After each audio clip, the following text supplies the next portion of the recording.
कमर करो धनिया कि कमर करो धनिया झुमका न धुनिया चाहे बिंदिया लीला तुहरे एक मुस्कान राजा सोरा हो सिंगार राजा सोरा तुहरे एक मुस्कान राजा सोरा हो सिंगार राजा सोरा हो सिंगार झुमका झुलनिया हार हंसली न दुनिया चाहे कजरा लीला झुमका झुलनिया हार कजरा न दुनिया चाहे कजरा मुस्कान राजा सोरा हो सिंगार राजा सोरा हो सिंगार तुम्हारे मुस्कान राजा सोरा हो सिंगार राजा सोरा हो सिंगार झुमका झुलनिया झुमका झुलनिया आप लोग को सुनाई दे रहा है बहुत अच्छा रिदम बज रहा है एक दो ताली बजाइए 1 2 3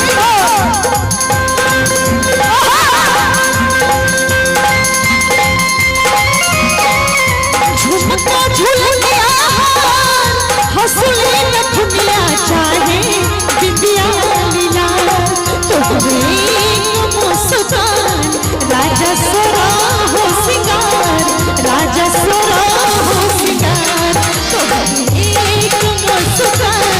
राजा सोरा हो सिंगार राजा सोरा हो सिंगार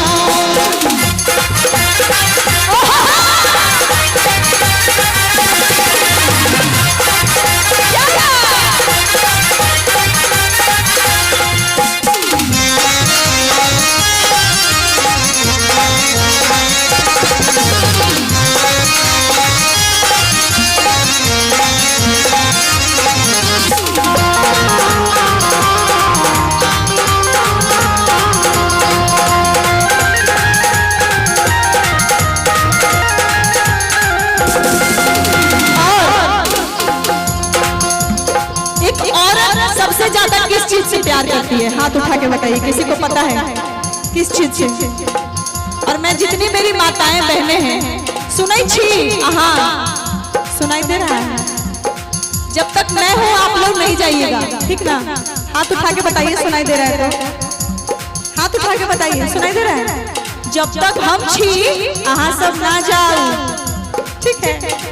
चलेगा, काम चल जाएगा, समझ गए ना? देखिए सबसे ज्यादा किस चीज से प्यार करती है? अपने सिंदूर से सबसे ज्यादा। भाभी सबसे ज्यादा सिंदूर से करती है अपने प्यार, सबसे ज्यादा। सुबह उठकर कोई नहीं भूलता सबको, क्या चीज है? सिंदूर। भाभी भैया से बड़ा प्यार से कहा तारी कैसे? तोहरे से बातें राजा सिंदूरवा में लाली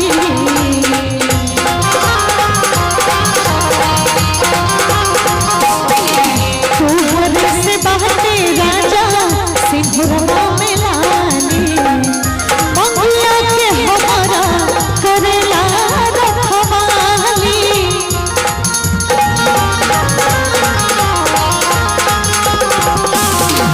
कमर करो धनिया जनिया चैया कह रहे क्या कि कमर करो धनिया कि कमर करो धनिया कि हंसली न दुनिया राजा सब बात तुहार। यानी कि आप है तो सब कुछ है, ये सारी दुनिया है, ये पद है, ये क्या बोलते हैं राजनीति है, सब कुछ है ना?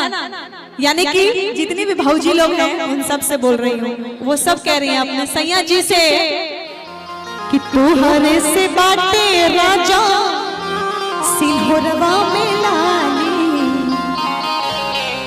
मंगिया के हमारा करेला रखवाली कि कमर कर धनिया कमर कर धनिया हंसुली न दुनिया चाहे बिंदिया लीला तोहरे मुस्कान राजा सोरा हो सिंगार राजा सोरा हो सिंगार तोहरे मुस्कान राजा सोरा हो सिंगार राजा सोरा हो सिंगार राजा राजा राजा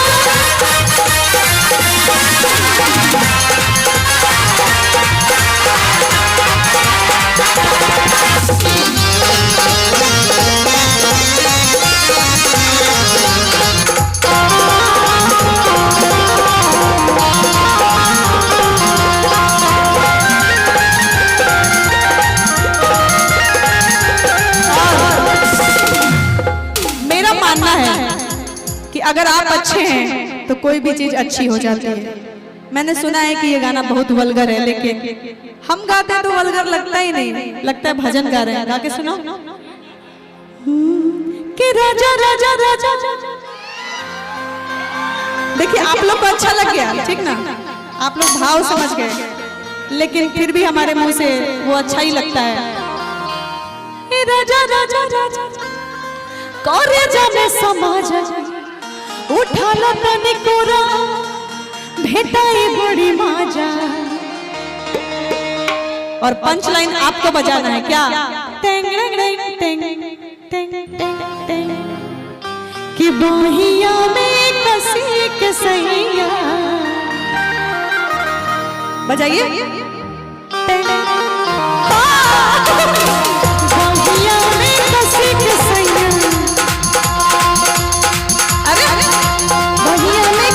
के सैया बजाइए ना।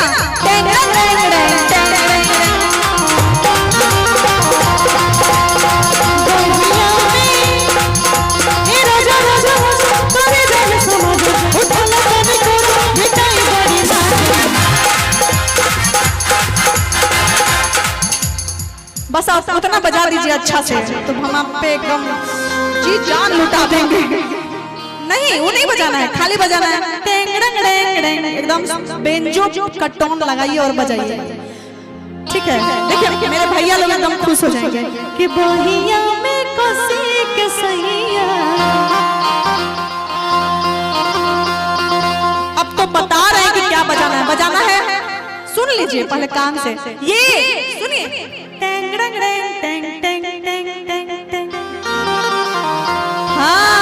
इसीलिए पहले सुनिए तब ना, पहले ही सत्यनारायण भगवान की तो जय है, अब पहले ही जय बोल दे रहे हैं कि बहिया में कसी के सैया। हाँ देखिए अभी सही हुआ है ना, मैं आधा गाऊंगी आधा भैया बजाएंगे और घर वाले भैया कि बहिया में कसी के सैया कि बहिया में कसी के सैया। बजाइए।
हमारी भौजी लोग की तरफ से भैया लोग के लिए कि पियवा के प्यार बिना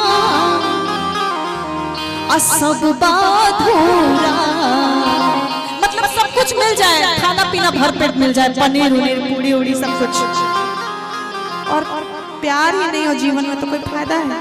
आप प्यार किए थे किसी से? तो किए होंगे, किए हैं? हाँ वही देखने से लग रहा। ठीक ठीक।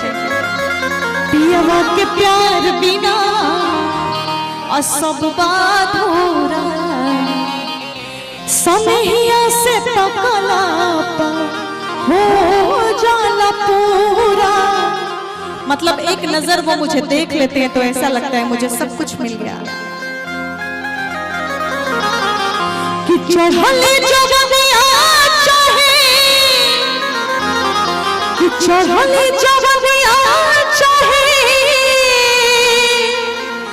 किसे जब जवनिया राजा